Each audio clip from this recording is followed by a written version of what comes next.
Even though you know something needs to change, making that change can sometimes feel impossibly hard. Today, we're going to talk about why that is and what needs to shift to make creating that change feel easier and more natural.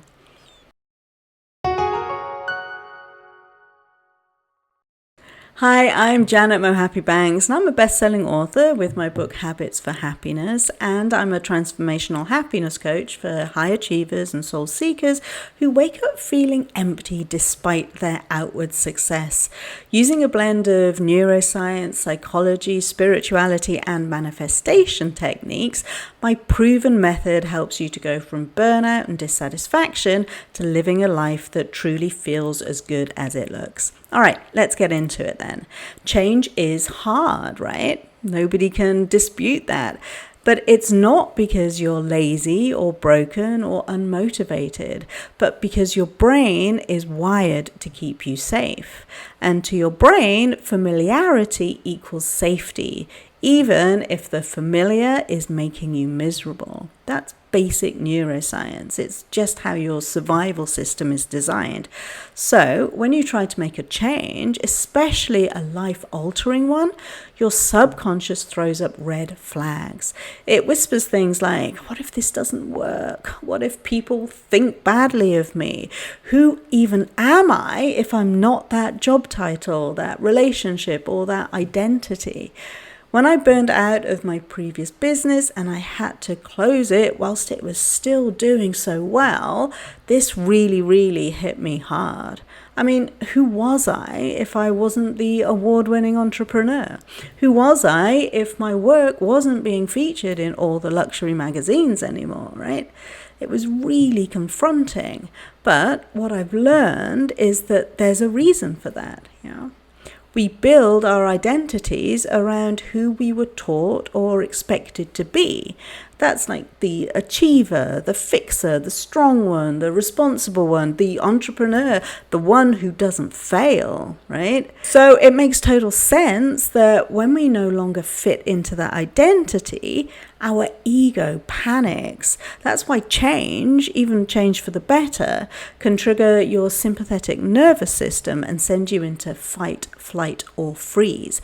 But the truth is, you're not losing those parts of you. You're expanding beyond them, right? You're no longer confined by the roles that you thought you had to play.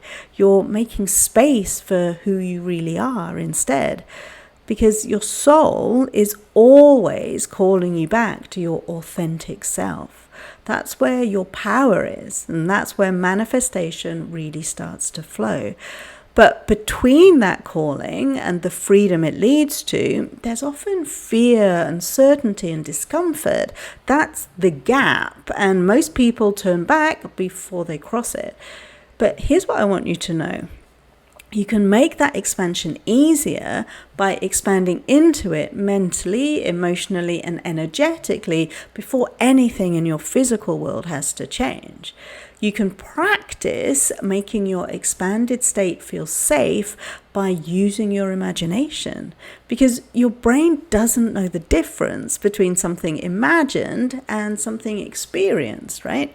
So by visualizing the life that you want, you're literally rewiring your brain and body to feel comfortable moving into that change. Then all you need to do is to take one aligned step at a time, even if it's a really small one, You just need to take a tiny step towards bringing that imagined life into your reality. Because the moment you start choosing yourself, your energy shifts. And once your energy shifts, your reality starts to shift with it.